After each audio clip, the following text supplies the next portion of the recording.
Hello everyone, Justin Vacula here. You're listening to the Stoic Philosophy Podcast, practical wisdom for everyday life.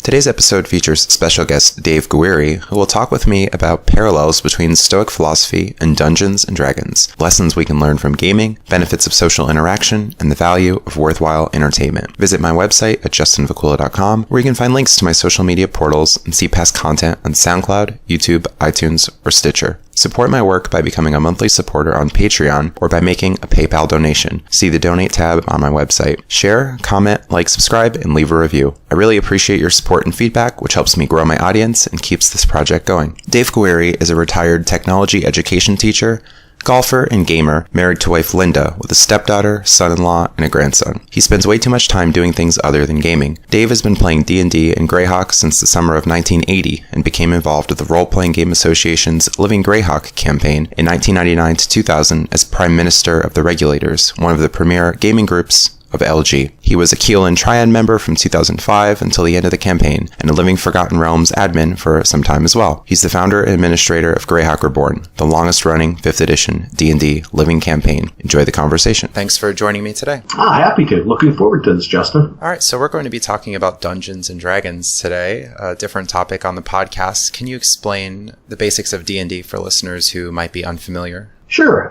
be happy to. In its most essential form, I guess, it's called a tabletop role-playing game. It's most similar, I guess, to what a lot of children do in terms of just role-playing. When they used to play Cowboys and Indians or other games out there. We just kind of take it to another level. You know, instead of playing with G.I. Joe or other dolls and such, we have our miniatures on our tables and we're assuming specific roles. You get a chance to be somebody else. You get a chance to deal with problems and circumstances that you don't deal with in real life. In essence, you're sitting over a table with a handful of friends and assuming the role of a hero, and you get to do heroic things. Table, while interacting with your characters and with your dungeon master or your game master, often referred to as a DM or GM if you hear me talking about that later. Together, you have a shared storytelling experience. You have some ideas about what your character does, and their background and their history and their personality and their trait and their physical characteristics. And your friends that you're sitting there with all have their heroes with their traits and their personalities and their backstories. And your DM has a story that you get to interact with. And between the handful of you and the DM, you get to work together to tell a story that hopefully everybody is happy with. Right, and we have some guidelines for character creations, but ultimately it's from scratch, right? You have a character's personality, their ideals, their motivations, some of their flaws. You can come up with a concept and play what you want to play in this game, in this world, right? Exactly. Within the confines of the rules, as well as the confines of the Dungeon Master. Plenty of other games out there that are similar. D&D is probably the most famous tabletop role-playing game by a long shot. Right. There are certainly other ones out there that are similar, just rule system changes. I mean, D&D is a classic fantasy, medieval role-playing game, if you will. There are certainly ones out there that are a bit darker in horror, with a horror theme. There's space fantasy and science fiction and all kinds of stuff out there. Right, and this playing a role, what might some of the roles be in this universe, in this game? In this game, they're pretty much set up as your classic fantasy. Fighters, wizard, priests, clerics, rogues, things like that. D&D itself, its player's handbook describes 12 different classes, from bard and barbarian to cleric, fighter, wizard, warlock, rogue, ranger. So you have about a dozen or so roles that you can fill there. Most of them fall into things such as spellcasting, whether that be arcane and more like a wizard, right, or more priestly or cleric, as well as, melee. Right. Yeah. So you might find yourself playing a lot of these different roles, and that people have a lot of different characters. Some personalities might be different. Their abilities might be different. Whereas outside of game, we might be more confined, and we're not necessarily able to take on some of these roles that we would like. Very much so. Not to mention the races that you can play. Everybody sits and thinks when you hear Dungeons and Dragons. I think most folks that aren't familiar with it will automatically think of Lord of the Rings. Right. And you do get the chance to play play the dwarf with the axe and the elf with the bow and Aragorn, but there's plenty of other roles to play as well. Right, and sometimes there can be some other roles besides the fighter, the cleric. You can be an instigator, maybe you could be a supporter, you can be a diplomat, right? These are some other things you can do. Absolutely. And oftentimes one player character might fill 2 or 3 roles within the group or the party. They're very common, for instance, for the bard to be the face of the party, if you will, to be the person who speaks to most of the other folks, because they generally have some skills in those areas and are outgoing and have a high charisma. They also tend to provide some healing and then actually are kind of almost a jack of all trades. They do a little bit of everything well. So oftentimes one character can fill multiple roles in a party. Right, and it's a lot of adapting, as I see a lot of parallels between life and D&D, and that there's a lot of chaos, there's a lot of change, there are events that come up, and we have to try to adapt to these things in life and in game, right? Yes, very much so. Even though it's in a fantasy world, there's some similarities with real world stuff, as you just mentioned, just the day-to-day problem solving that you need to do. How do you deal with situations that you are not comfortable with? And then how do you deal with situations where you realize that you have a chance to shine, so you step forward. There's a lot of good things that can happen and that are translatable to the real world. Right, and even creative, heroic plans, sometimes you don't have that clear answer. Maybe there's not a clear answer, right? But you just maybe do your best and go with the circumstances at hand. The biggest things of D&D that I see an advantage of is the problem-solving ability and the collaborative problem-solving that needs to occur for your party to successfully overcome the obstacles and complete the objectives that are in front of you, whether it's fighting a bunch of orcs, whether it's disarming traps, whether it's rescuing the princess or saving the kingdom. Right. And some of these roles we might take on, some of these challenges, they can even differ from game to game as different people are sitting around the table, different personalities, we're playing different characters, right? Very much so.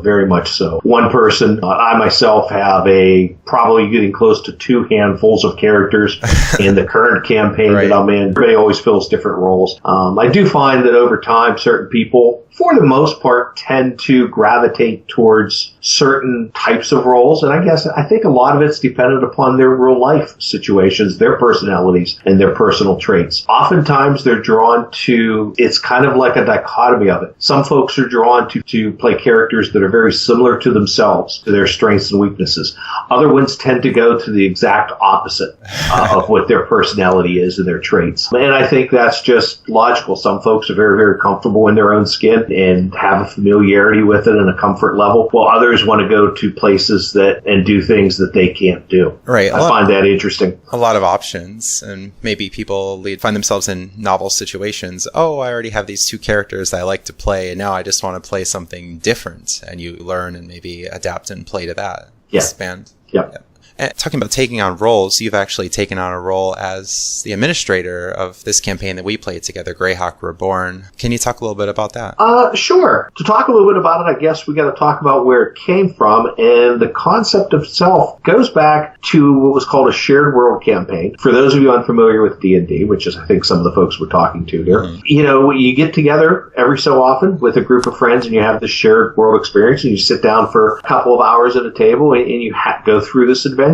Oftentimes it will be a series of adventures that ramp up in difficulties and such, but generally you're playing with the same people and the same DM over and over, and oftentimes these campaigns can take months and years, and they're pretty much played in basements. A few years ago, Wizards of the Coast, who is now owned by Hasbro and is the publisher of Dungeons & Dragons and the owner, created some shared world campaigns, of which one of the most popular was a Living Greyhawk campaign. And it was set up very similar to the home campaign, but we literally had over 20,000 people in the world sharing with the campaign. We had dozens, if not hundreds of authors creating adventures that were then able to be distributed to be able to play it at conventions large and small and even basements from the years about 2000 to 2008. And it created such a thriving gaming community that it was just, to me, it was unbelievable. I'd played D&D for approximately 20 years before that. Me and the same general group of friends. There were some folks that came in and out. Generally, it was about me and the same two other guys. And life got in the way.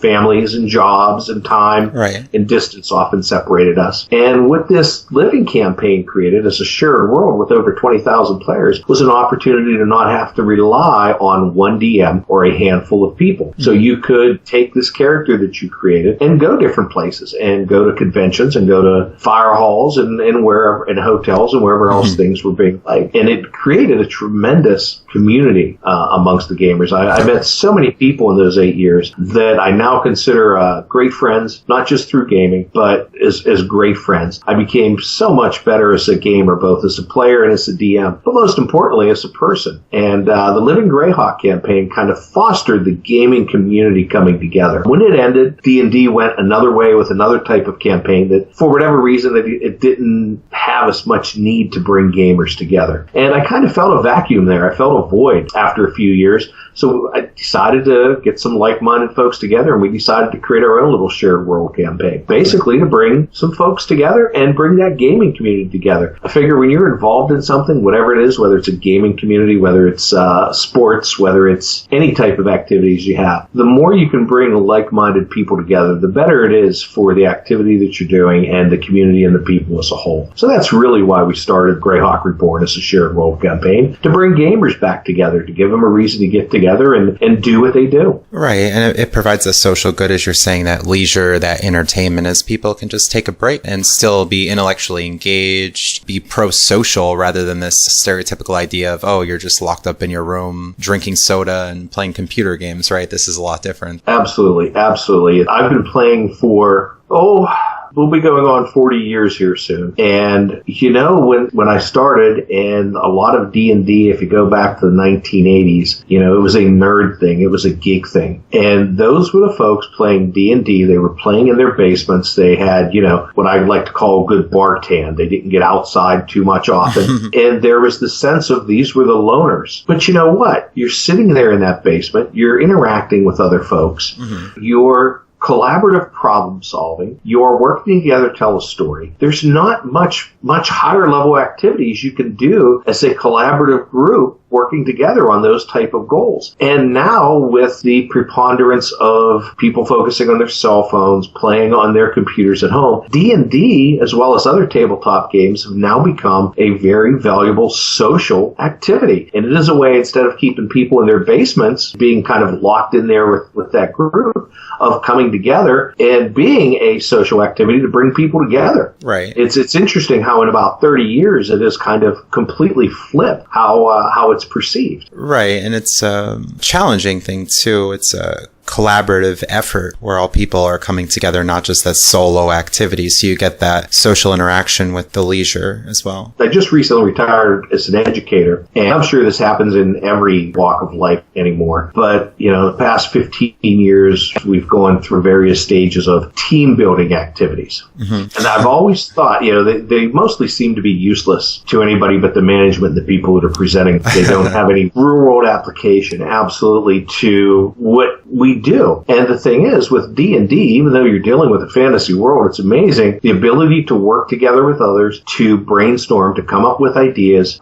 to overcome this obstacle and whatever challenges are placed in your way. It's amazing how often that type of activity can carry over into the real world workplace. Now, figuring out how to defeat the dragon is far, far different than, how to maximize profits or get our message out there to our audience. But nevertheless, the activity itself is still the same. And learning how to work and play well with others and how to brainstorm and put things together, and that shared storytelling experience, I think is very valuable. And I'll tell you what, I honestly think a lot of more success would come from those team building activities if they use D&D on occasion, or at least those type of the type of traits that are happening and the type of activities that are happening at the table. Right. And you get to see the payoff of planning ahead, being diligent about things, that you're not just coming to the table with some random things that you thought of, but you put effort into it. You've had some sort of plan, and we see the payoff of that. Yeah, you bring that character in that we talked about earlier with those traits and the background and that vision you have in your head of what it is and what role it fills at the table, whether it's a caster or whether it's melee or a healer or whatever. And you come into that table with how do I fit into the table, and how do I fit into this group? And every table that comes together is different. Sometimes you have tables with no healers, and so you're fitting into that hole that changes. And the real world is much like that. As you're working on teams out there for various activities, how do I fit into the whole? How can I make the whole better? And how can we get to our goals that we want? Right. It's a big theme in Stoicism and working with what we have and having an attitude of acceptance, and that things aren't always going to be going the way we envision. We're going to lack certain resources, but those aren't necessary. We can still work to get by. Being resilient, being able to adapt, being able to try to get yourself out of bad situations and maybe take a different perspective or a different mindset about things. If you're going to go into an adventure and thinking, oh, there's no way we're going to succeed, we're just going to give up, or even in real life, if you have this attitude that everything is going to fail, it's not going to go well. Right. Well, just trying to make life a little better each and every day. And even in D&D, one theme that comes up is the dice, right? You have a certain amount of success and failure, and sometimes things just aren't going to go your way with the dice or with certain random elements that happen, and we have to adapt to that as well, right? Very much so. I've always thought the dice in D&D are much like people in life. They add the randomness to what we do. Right. And the dice certainly does that. It's integral to the game. Sometimes your successes are based upon your dice rolls or your failures, case may be. But oftentimes, even just like in real life, good planning, thoughtful contemplation and brainstorming and focus and a willingness to keep working towards whatever goal you have, come hell or high water, will solve any failures you have. Right. Within Stoicism, there's this idea of an archer, that the archer can prepare, can aim very carefully at a target, but things might happen in between the release of the bow. There might be a gust of wind, there could be some sort of thing that goes in the way that we can work toward hitting the target, but we won't always get there. Excellent analogy. That's an excellent analogy. Right. I know there have been times at the table where I had this great plan for battle or this impassioned speech that I wanted to give, and then the DM will say, okay, roll the dice, and I roll a very low number, and even though we had this great plan, it just happened not to work for that reason. Yeah. Well, I'm not sure where the quote comes from, but battle plans are only good until combat starts. That's paraphrasing, and I'm sure it was said much better by somebody else, but it's out there. I don't know whether that's in The Art of War or somewhere. Another thing from Epictetus, one of the Stoic writers, he talks about imitating people who play at dice, in that we can apply skill and diligence to how the dice fall and adapt then. Like that. I'm sure that there have been situations where, yes, you had that great plan at the tables, but things happened to fail, or maybe another person at the table did something that disrupted the plan, and how do you tend to adjust to those situations? Yep. I don't know whether it's an actual Marine motto or just something I picked up from a Clint Eastwood movie, but it was the improvise, adapt to overcome. You really have to do that in D&D, and you really have to do that in life. Right, and even surrounding the game, there are things that happen, and maybe people are late for sessions, certain people don't show up, and I know we've had to rearrange schedules before, change venues for conferences, and it could seem to be daunting, but the campaign still goes on, and we still plan ahead for the future. Yeah, well, like anything else in life, you got to be flexible. You got to be willing to work with others to make the best of the situation that you're dealt with, whether it's in D&D or whether it's in life. I think every day we make a choice when we get up, what kind of day are we going to have? Mm-hmm. We're going to have a good day or we're going to have a bad day. This is a story I tell half jokingly, but there's a kernel of truth to it. Your day is determined by how you look at it. There are teachers, folks I'd meet in the hallway and I would talk to, and if we're walking down the hall, hey, my general greeting was, hey, how you doing today? There's some folks I stopped asking at too. I'd just say hello, because what would happen, I'd ask them how they're doing today and they'd actually tell me. And the issue is that they're just constantly negative. They've got something negative to say about somebody, they're gossiping, or they're just, nothing is good. I don't know how you can live your life being that negative. So, some folks I just quit asking how they're doing. I just say hello. Right, and themes within Stoicism are to take action, to take life in our own hands and try to make improvements for ourselves, to make the best of what we have, to take a new direction even if things aren't working, rather than just resigning and being miserable and negative. Absolutely. This idea, folks that are waiting around for some greater being or spiritualism or something to move move them through life and provide them with some direction are just wasting time. You've got to grab the bull by the horns and take life, guide your own life. You make it yourself. That it's in our power, right? A lot of things that happen outside of us are outside of our control, but what can we do that is in our control to tell the difference, to actually be able to have that positive mindset? Exactly.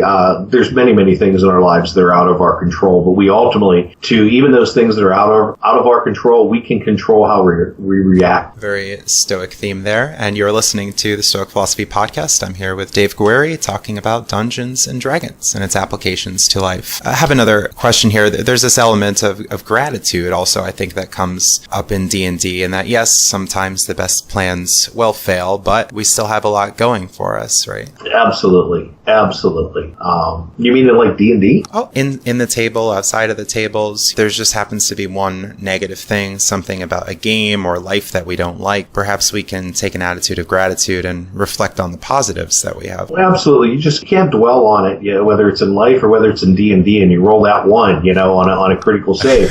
Just keep moving forward. And, in D&D, you may roll that one on a critical save. You may be laying on the ground unconscious. And just like in real life, you're counting on your friends to come over and help you. You're counting on your healer to come over and provide some life to you so that you can get back up and fight again. And, that's what friends are for, both in real life and in D&D. Right. It's an interesting thing as the Stoics talk about human nature and natural inclinations that we might have to rely on others, but yet have a moderate attitude toward that, not be wholly propped up by someone else, but rather welcome and encourage the support from others, not be a total loner and not be totally dependent on others either. Right. Yeah. I've always thought that you have to be able to take care of yourself before you can take care of anybody else. You have to know yourself. You have to know your strengths and weaknesses, and you need to be able to live on your own, and you can't rely on anybody else to make you whole.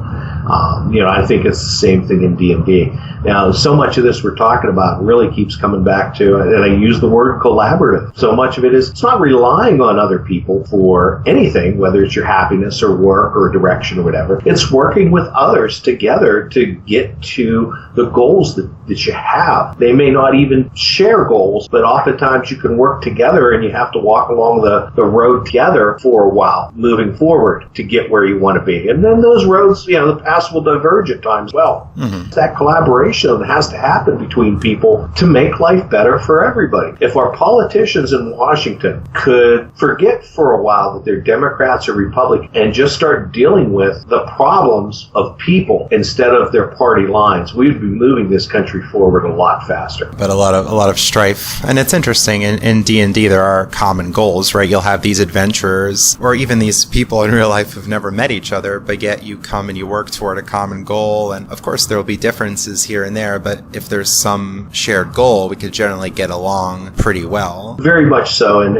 oftentimes you can have shared goals for entirely different reasons. One person may want to rescue that princess and be a hero. Somebody else may do it because of the reward that they're going to get, and that could be their intrinsic value, whether that reward is a magic item or some gold or a piece of land, or oftentimes even just the recognition that comes from the king for rescuing his daughter. Even though you can have tons of different reasons why somebody is doing something, they can all be working towards the same goal. To go back a little bit, you mentioned about strengths and weaknesses, and it's interesting in that one person in the game won't necessarily be able to do everything, that some people are going to be better at some things than others. In life, in game, I think that comes with an attitude of humility that's really important. Oh, very much so. I think you need to have some self-depreciation in life. You need to understand, as I mentioned earlier, what you're good at, what you're not good at. And you just need to have some realism in real life. And in D&D, it's no one character, by the very nature of the design of the game, can do everything. It is meant to be a shared cooperative game. Really, that's one of the things we can take out of it into life. To move on to a different topic here with the game, you've taken on the role of the Dungeon Master a lot throughout your D&D career. Can you talk a bit about that, the role of the story? You have your DM and your handful of players around the table who are looking for a shared storytelling storytelling experience. And the players generally are very much focused on the story that their character has to tell, the story that they see in the eyes of their mind. And oftentimes they might share the story with somebody else around the table. It's not unusual for characters to have brothers or dwarves, same clan or something at the table. But overall, they're very focused on themselves for the most part. The DM's job is to provide the overarching story that's there that they're going to be interacting with, and to work with those people and their characters to create that shared storytelling experience that gives every character a chance to shine, that gives every character the opportunity to achieve the goal, every player to achieve the goals they have for their character. It can become quite a balancing act, but it's incredibly rewarding when you see that happening and you have a chance to do this over months at a time, to work, and you see that character grow. You see it grow stronger. You see a character grow smarter. And you see that same thing happening with the player, and they start understanding that they can't do everything by themselves. I ran a gaming club at my high school for a number of years, and then some of my closest friends, gaming friends, are still part of that, came from that group. And it was interesting. I've been playing for, like I've said, nearly 4 decades now. But being able to DM for those new players and to watch 40 years, 30 and 40 years of my playing, but to watch these guys and girls come into the game new and see the freshness as they experience the game for the first time and all the aspects of it. It's incredibly rewarding to make sure you remember why you play it. You just see their eyes lighting up on, Then you hear them talking afterwards, and, they're talking at the lunch table and they're sharing it with parents and stuff. And it's just neat seeing folks get that experience. Right. So you even get to play the role of an entertainer as the DM. Very much so. What we do is pretty much entertainment if you think about it. Yep. I've said that for a number of years. It's different than video game, and there's obviously that collaborative and that shared sense of it. But really, it's entertainment. I mean, reading a book is entertainment. Going to see a movie or a play is entertainment. Going out with your friends and having dinner and a few drinks is entertainment. It's all in how you choose to make your entertainment and fitting it with your personality and with your friends' personalities. But yeah, very much so. We are entertainment. People are giving up, oftentimes, like I said, 4 hours, once a week or twice a month or whatever the play intervals are. Time is probably our most valuable commodity in our life, in my opinion, more so than money. And when somebody is giving up a significant amount of free time, 4 to 6 hours, come to my house or to be a part of a shared group where we're doing something, that's pretty important. Now, if somebody's making that type of time commitment to me, that tells you a lot about their intent, about their dedication. Right, and at the same time of entertainment, it's not like super easy. You're just going to walk in and get all the rewards and everything. There's an element of challenge, and I think that's an important thing. Oh, I agree. Ultimately it's a social game. You sit around that table for 4 or 5 hours and you try to focus on things, but the older I've gotten and the more I play with folks, it becomes a social game, and we are just there entertaining each other. Oftentimes I've gotten to the point in my gaming career now where if I'm sitting at a table with a player, I think I also have a responsibility to try to entertain the DM who has taken a lot of time out of their life to, in our instance, write this adventure and create what we're going through. In our situation, folks with Greyhawk Reborn, we go to a convention over the weekend. People are paying a significant amount of money to play for the weekend. They're paying for registration. They're paying for hotel rooms, food. They're giving up their valuable weekend time. They expect to be entertained, and I think we need to provide that for them. And then even if I'm sitting there as a player, I want to try to entertain. I want to try to lighten the load on people and just make them smile, make them laugh, make them forget about whatever else is happening in real life. Have a moment where, okay, I'm happy. Yeah, and I'm smiling and laughing. As you said, there's a great experience of joy that comes throughout these games, that people are laughing throughout the sessions after talking about them, and that's a really nice thing. It's not a miserable environment. I mean, some other games I've played in, people just aren't very happy. They're burned out, but people keep coming back and they have fun. Any group of D&D players that have played for an extended period of time, if you sit them down outside of the table and just sit them down and have dinner or talking with their family stuff, they will be able to tell you right off the top of their head tons of just entertaining stories, little anecdotes, strange things that happen to characters. The one time the character who heard heard a noise behind them and cast a fireball down the hallway, forgetting it was first edition, and the fireball filled up a volume and didn't realize that it was in a 10-foot wide hallway and it would just go for like a long way and, severely damage the rest of their party. Or, every group, if they played together for a while, has those moments. And the longer they played, the more they have them. It's like the teammates that you see what happens out on the baseball field or the football field, but the teammates end up sharing more, and it's that more personal experience that happens in the clubhouses, it happens in the practice fields. It's not on that 3 hours of the game that they remember. It's the rest of the things in their life that they remember. That is meaning camaraderie that comes. And every group that's played just has those moments. And the longer the group has been together, the longer they can rattle them off. And every memory will bring back another one, and they'll just sit there and enjoy the moment of recollecting them, of looking back. And that leisure could be an important part of balance in life, where some people, they might just be worked the hours a week, have all these other obligations, and as I mentioned, burnout there, or some people might spend too much time on leisure. So this conference experience enforces moderation in a way, in that, well, we're going to a conference every 2 months or a game day, something. It's not an every week commitment. So that can work out for people, especially a lot of the adults in the game, mostly people who are playing, I think, would be in their mid-40s at these conferences we attend. Yeah, it's, that's one of the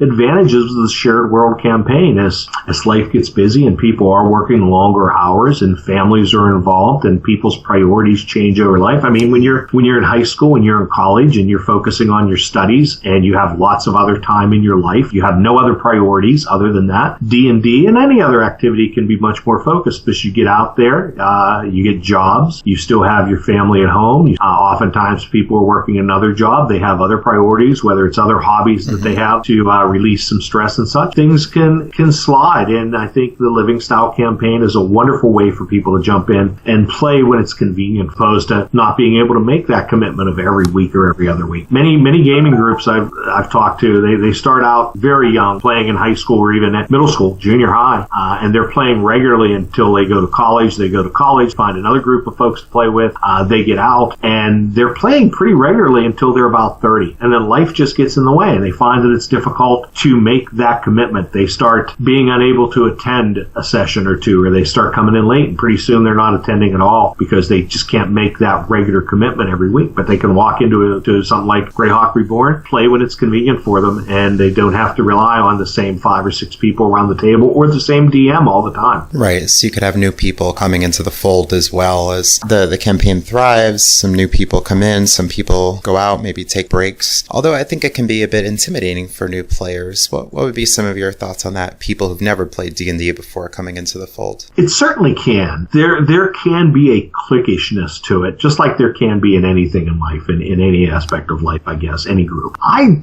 think ultimately people are looking to belong to something. They want to be part of a group. Human beings, I don't think, are solo animals. There's a social aspect to us. The key is to find the activity in the group that you mesh with. And coming in can be intimidating, but a lot of that depends upon the people at the table, specifically the DMs and the groups that you're working with. I really do, I'm proud of our folk, Greyhawk Reborn, and their interest in going out there and recruiting new players and finding new players and being welcoming to new players when they sit down at the table and working with them. We've done that a number of times, and we've had people that have come back time and again because of that. So I think we tend to do a better job than that. And I think Living Campaign needs to do that. It can be very, very difficult if you end up being that solo person walking into another group of people who have been playing for 5 or 10 years and have lost a person. So, that's again where that shared world campaign works. And the other thing that happens is with the shared world campaign, you can have a bad experience at the table no matter what you're doing. It could be bad dice rolls. It could be a bad DM. It could be a bad player. It could be somebody sitting there at that table that is trying to forget the ills in their life for a moment and trying to get away from everything, but they still can't separate enough, so they create a bad experience. You can go to that next table in another 4 hours and have an entirely different, tremendous experience. That's one of the nice things about the Living Campaign. There's always another table. It's going to have, a handful of different people sitting around it. It's going to be a brand new story, and it's going to have a new DM. Right, so there's an element of novelty that comes with that, which forces you to adapt and can bring about some good or negative consequences, and we could work to roll with the punches there or enjoy the ups and deal with the downs, right? Exactly. And you get them all. You get them all in D&D. From a natural 20 crit secrets to the failures on the ones. Right. Oh, you're too young for that. I thought I was young.